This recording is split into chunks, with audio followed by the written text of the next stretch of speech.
Okay, getting good. We're getting to the good stuff. At least I think so.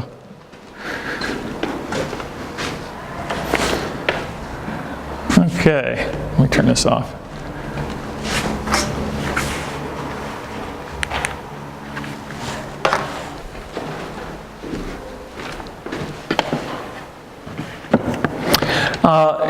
Before I go into some thoughts to share with you, I want you to try, if you can, to remember the first fable that we discussed called The Bridge, where one person has this goal that, I'm just going to say he because it's easier, he has in mind and he wants to achieve it, but he's interrupted by someone who says, here, hold this rope.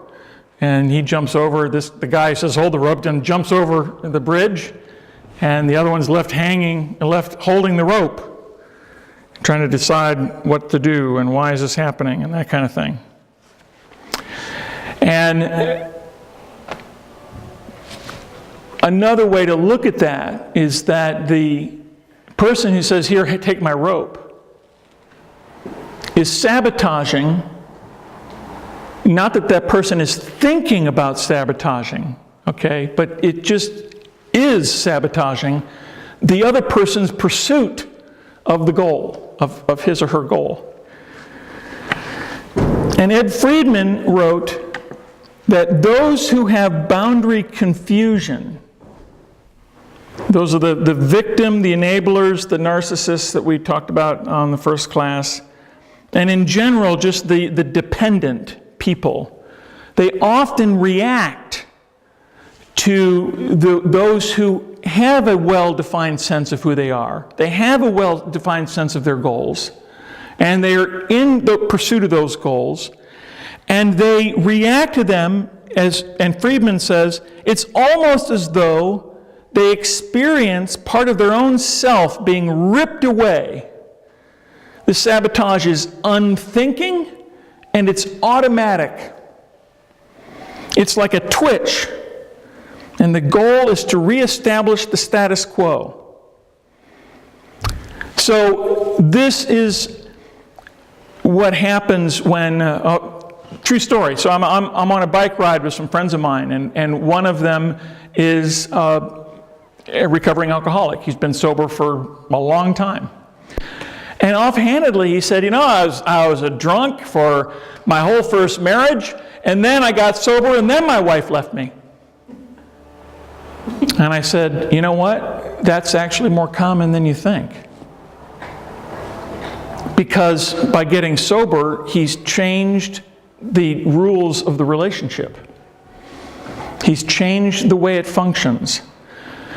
And it's unthinking on her part. I mean, she doesn't sit there and say, well, he's changed the rules of the relationship, so I'm out of here.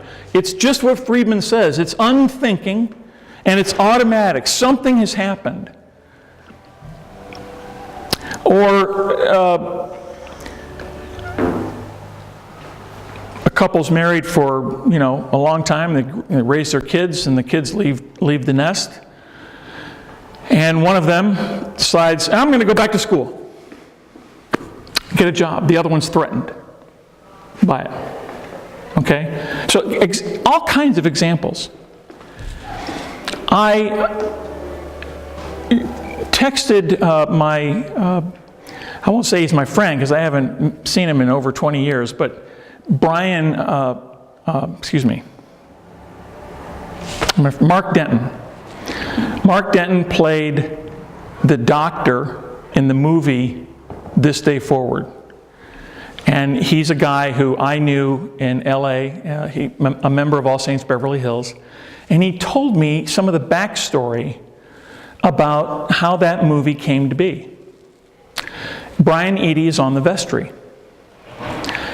And I had said to Mark, I said, it's clear to me that this movie is the almost textbook example of visionary leadership and how it goes from nothing to something. And then he proceeds to tell me that one member of the vestry To say that there was disagreement is not strong enough word. This guy was out to kill it, to destroy it, and he made Brian's life miserable for months. And he finally quit, and then he left the church. Now, I'm going to put myself in that person's shoes. I don't know this person from Adam. But I can imagine what was going through his head. I'm on the vestry. Someone says, well, I think we should try this movie, do this movie. I have no idea how we're going to pay for it. I have no idea how it's going to succeed. I have no idea who's going to help me do it, but we're just going to do it. And you're a businessman, okay? And that's not how you run a business. You know, you have to have a plan. You have to have, where's this money coming from? We got to get this stuff in order. And Brian's like, you know what? I don't have the answers to that. We're going to do it anyway. That's how a fight gets intractable. Who's right? Who's wrong? The guy who's fighting it, from his point of view, he's doing what he knows. His reaction is based on what he knows. But it's also an unthinking reaction to a humongous change in the status quo of All Saints Beverly Hills, and of doing something that is way outside of the comfort zone. And then, so here are the results. The movie is incredible. I mean, given what I've learned about it, that those people weren't actors, except for the two main characters who are actors to an extent, and they're not the kind of actors that you've seen. But they do have acting experience. The rest of them are members of All Saints Beverly Hills. It's just like, I wrote to Mark Denton, I said, I want your autograph. And he's like, what? And I said, yeah, I mean, you know, why not? So my point is that what we just witnessed is sabotage, right? And the sabotage is coming from one of the kids on the team who is doing what he thinks is right, even though we could argue as a teenager he has no idea what's right, just because he's a teenager. But, you know, you've been raised to believe that you win games, and this is how you win games. But the coach isn't trying to win games, and that's what they don't get. The team, I mean, the town, the guy that bursts into the locker room, it's about winning. You don't win with 4 people on the floor. How can you win? You set us up you deliberately caused us to lose. But what is Coach Dale trying to do? Just bringing them together as a team. Mm-hmm. To rely on each other instead of just one person. Mm-hmm. Could you do that? Could you? This is the test of a leader, you see. This is whether it's in your family, or in the church, or wherever. One of the tests of leadership is, are you able to stay the course in the midst of sometimes active sabotage?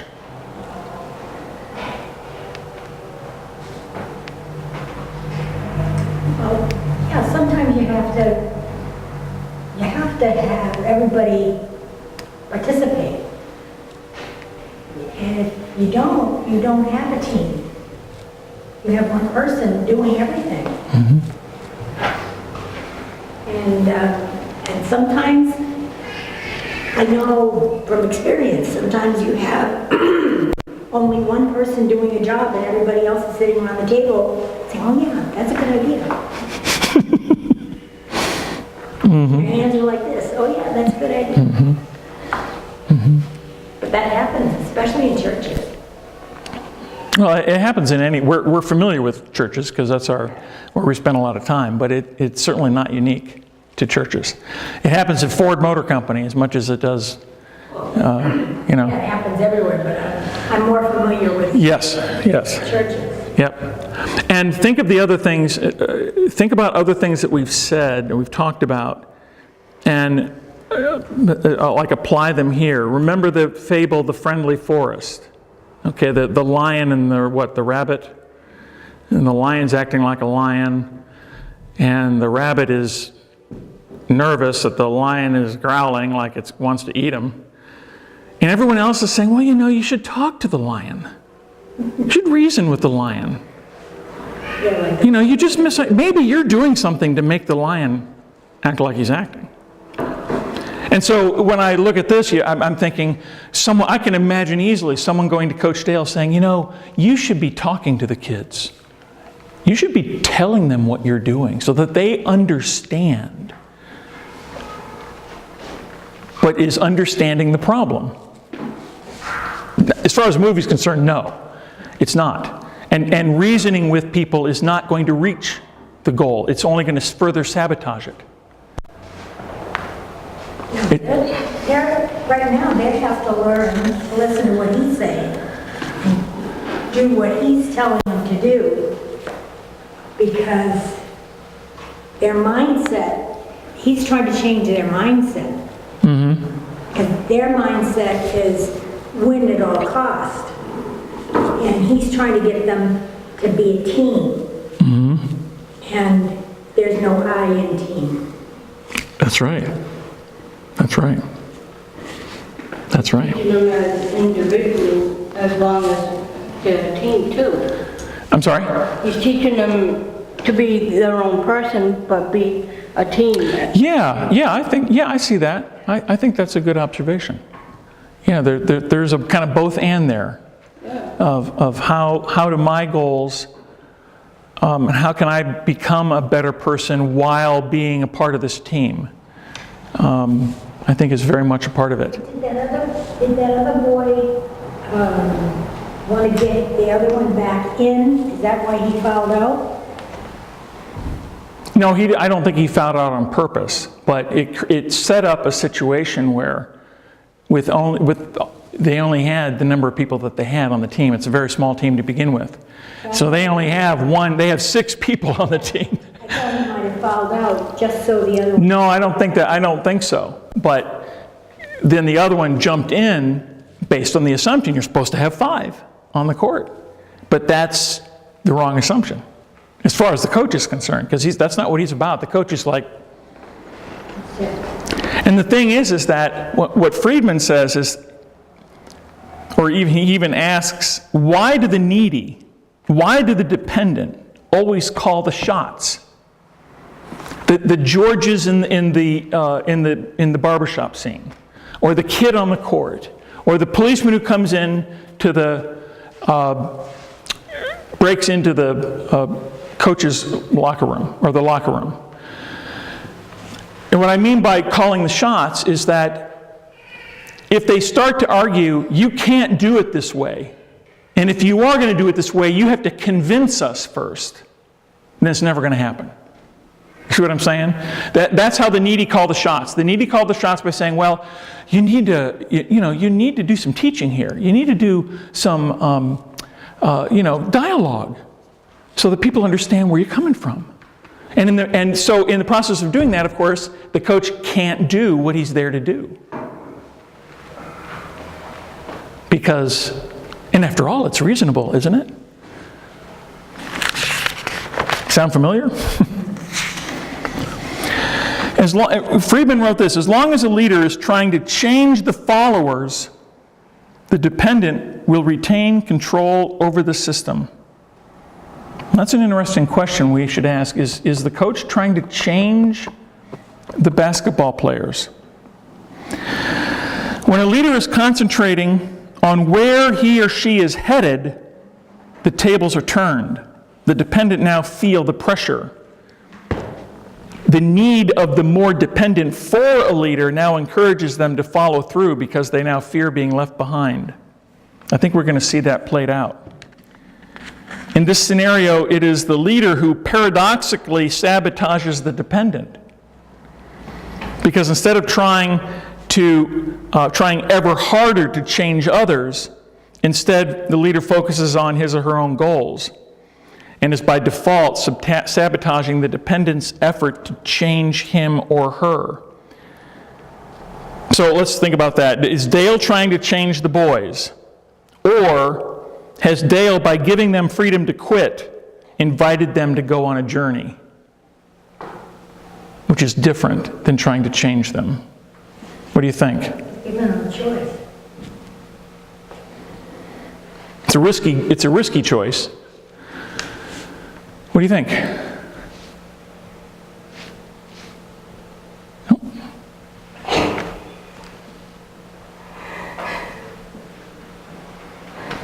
What about Jimmy?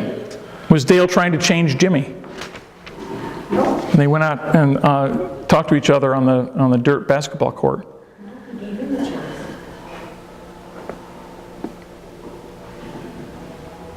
He said, my team is out there, it doesn't matter how many is out there, my team is there. And what is the basketball player trying to do to the coach? Say that again?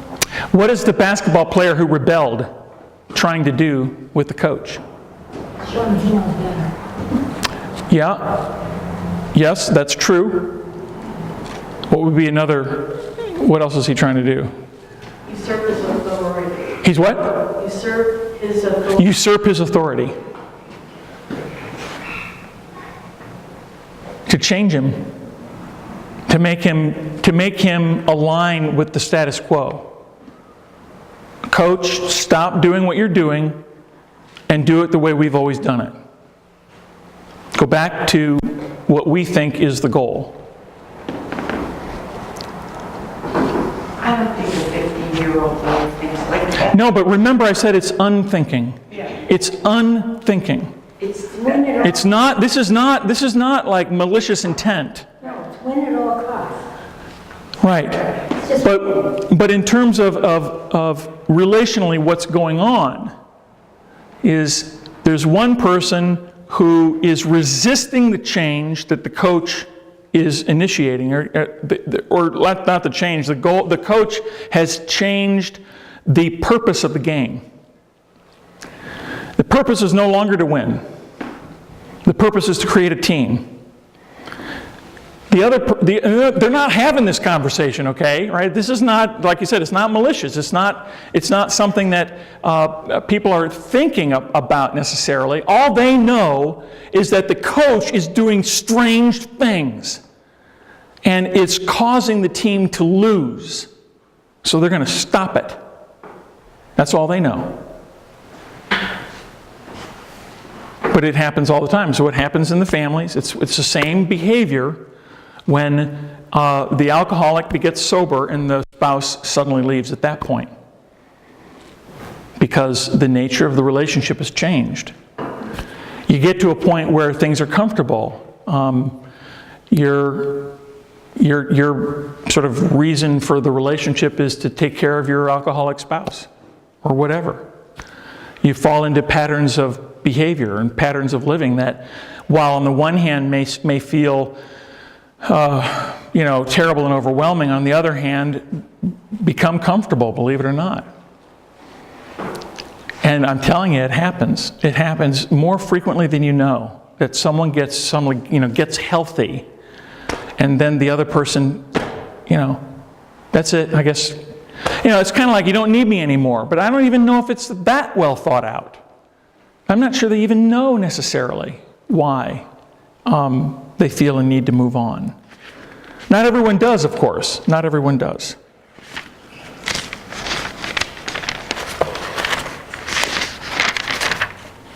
It's like having everybody's weight on you, and then all of a sudden everything's gone and you're by yourself and you don't know what to do because you've always had all these problems, everybody waiting on you, and all of a sudden they're all gone. Mm-hmm. It's like, now what do I do? Mm-hmm.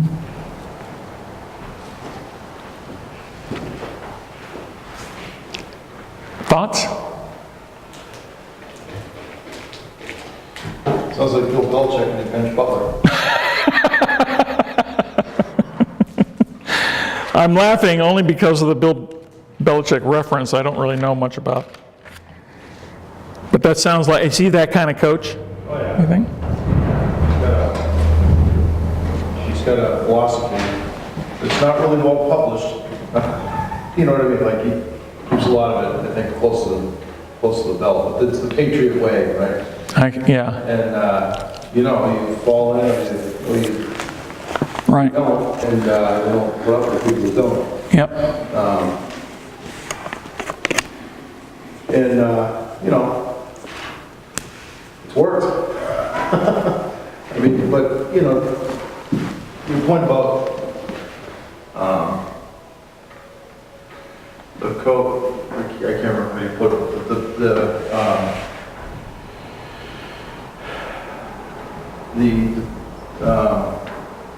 the dependent saying that you need to tell us why Yeah. your way is going to work before we believe it. Or, reason, give us a reasoning. There's a reason why,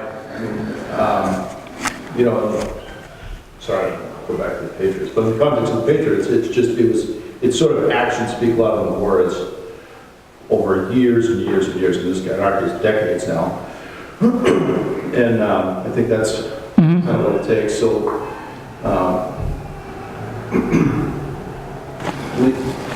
leading that way, it takes perseverance. More than, And it doesn't always work.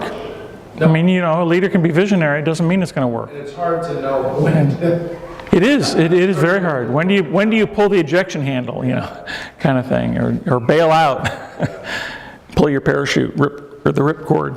And I think especially this town in the story, this town has nothing else. There's nothing else. So the men at the barbershop, this is nothing else. Right. Trusting this guy who is not lived on, who does not have publicized success whatsoever. In fact, he's a nobody in their eyes. And less than that, because he was not the military they wanted and they supported and whatever. But Right. there's less than trust. So this is all they have. And this guy can go off and do whatever he wants when it fails, but they're left with the pieces Right. of their kids. I mean, Right. it's not just Right. that's their kids. Right. Protecting. And what I am trying to communicate is that if everyone in the town began to get in touch with what their own goals and values are, who they are as people, apart from basketball, that, in other words, that their identity doesn't come from something that someone else does, but that their identity and sense of self comes from, well, as a Christian we would say, it comes from God. Then the freer the townspeople are to go up to the coach and say, coach, I don't understand what you're doing. And at this point I don't agree with what you're doing, but you're the coach. And the only way a person can do that is if that person's life does not revolve around basketball. Right? That's the only way. If your life revolves around basketball and this is your whole, sense of existence, then you're going to be upset. It seems to revolve around basketball. Right. But note that it doesn't mean that the people have to agree with the coach. It's about, it's like I've said, it's about being able to state what you think, remaining in relationship with the other person, not blaming, okay, not saying you, and not saying you need to take care of me, that your responsibility is to take care of me or whatever, but that I look at it this way, and I have my thoughts about this, and this is where I'm coming from. And let's talk about that. And to the extent that that kind of conversation can happen, that might elicit from someone like Coach Dale something that we're going to hear in the next clip. In the next clip, the sort of brash mother of Myra Fleener, she's the one that invited him to dinner. She asks him, so, I can't remember the exact dialogue, but in essence, she wants to know how he's going to do something. The question comes up, and she says, how are you going to do this? And he says, I'm going to break them down and I'm going to build them back up. That's the only conversation in the movie in which Coach Dale explains what he's doing. He doesn't explain it to anyone else. And I find that fascinating. This is the person who, not on the obviously not in the town barbershop because it was all men, but there's something about the way this person has approached Coach Dale that he intuitively understands that if he tells her what he's doing, she will either agree or disagree, but will at least hear and listen to him. And at this point, there simply isn't anybody else who will do that. Well, nobody else is asking. They're telling them to. Exactly. No one else has even asked. Right. They're telling him Right. what to do. Right. That's a good. That's the part I'm missing here, is that we'll see next clip that she inquires, he says something. That's the part I'm not quite remembering, and then she asks him, "How are you going to do it?" I'm going to break them down and I'm going to build them back up. It's like boot camp in that sense. Because Myra Fleener, yeah. Myra's assuming that he's going to try to get Jimmy back, and the rest of them are assuming that he's going to make them win at all costs. The team wants to win at all costs. Mm-hmm. And they can't understand why he's not winning at all costs. Right. Well, he was hired to win, and I think he wants to win, and his method is to build the team. Right. His goal is to win as much as theirs. Right. That's his livelihood.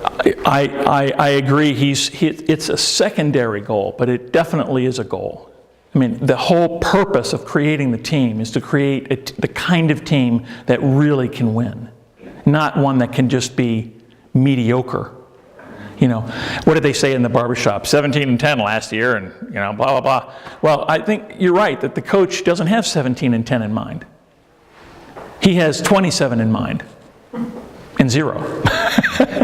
27 and 0. That's not the way it's going to work out. But he knows that if there's only one way that's going to happen, and that's if everything about this team gets torn up, ripped up to shreds, and then rebuilt from the ground up. And that's risky. He only has, 6 players? I know. Sometimes 5 or 4. I know. Did you see that moment when Myra Fleener she's in the stands? Did you notice anything about her in that look she gave? Was there anything about that you saw? When he made that kid stay sick? Yes. Yeah, that was kind of like, oh, what's this? Took her by surprise. Yeah. Otherwise, she's just sitting there where everybody's jumping around. Yep. And she's just sitting there Yep. like a bump on the log. Do we know who the man in the background? Yes, that's my next question. His name is Shooter.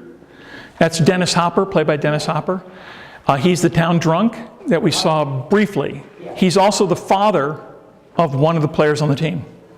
Oh, that's right. He was the one that went into the restaurant and asked somebody for money. Yes, and the player that was in the restaurant is the son of Shooter. Is that the one that was kneeling and praying? No. The one that was benched?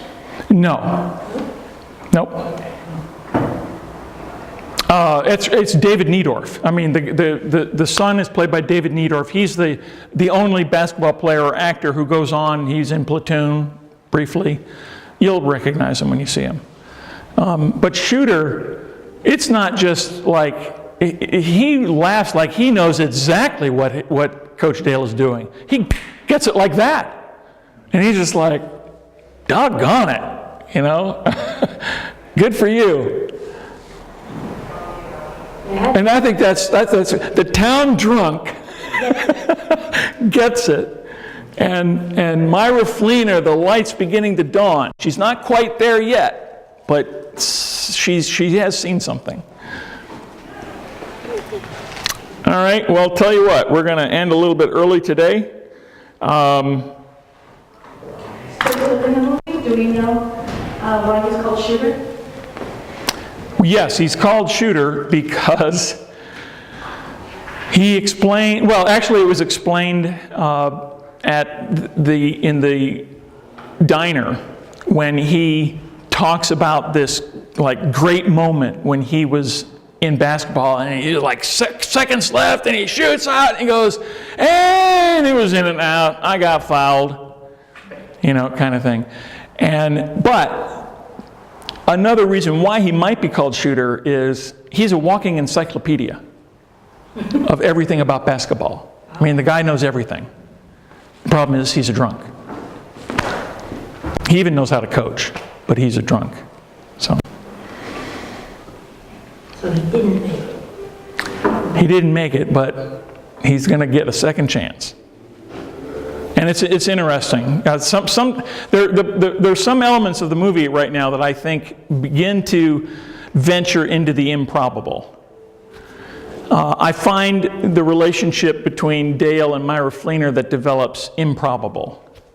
I would be more convinced of a friendship developing as opposed to a romantic connection being made. But, you know, I'm not a writer, what do I know? So it's no big deal.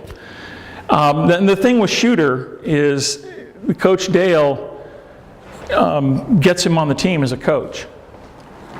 And the thing that's improbable about that is, of course, it's 1951, whatever it is. So today, of course, that just wouldn't happen.